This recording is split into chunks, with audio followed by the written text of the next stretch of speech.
How did they deal with it? In ways that are some sort of a wonderful testament to human nature. They often joked about it.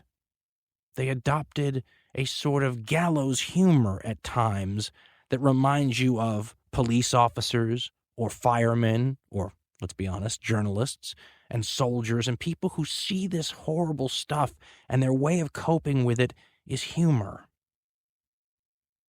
The journalist Philip Gibbs experienced this and took part in it, and this was his theory on the whole thing. Quote, "It was astonishing how loudly one laughed at tales of gruesome things, of war's brutality, I with the rest of them. I think at the bottom of it was a sense of the ironical contrast between the normal ways of civilian life and this hark back to the caveman code. It made all of our old philosophy of life monstrously ridiculous. It played the hat trick with the gentility of modern manners. Men who had been brought up to Christian virtues, who had prattled their little prayers at their mother's knees, who had grown up to love poetry, painting, music, the gentle arts, oversensitized to the subtleties of half-tones, delicate scales of emotion, fastidious in their choice of words, in their sense of beauty, found themselves compelled to live and act like ape-men. And it was abominably funny.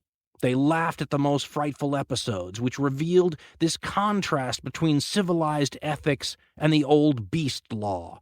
The more revolting it was, the more sometimes they shouted with laughter, especially in reminiscence, when the tale was told of the gilded salon of the French chateau or at the mess table.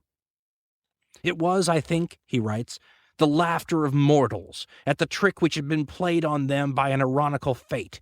They had been taught to believe that the whole object of life was to reach out to beauty and love, and that mankind in its progress to perfection had killed the beast instinct, cruelty, bloodlust, the primitive, savage laws of survival by tooth and claw and club and axe. All poetry, all art, all religion had preached this gospel and this promise. Now that ideal had broken like a china vase dashed to hard ground. The contrast between that and this was devastating."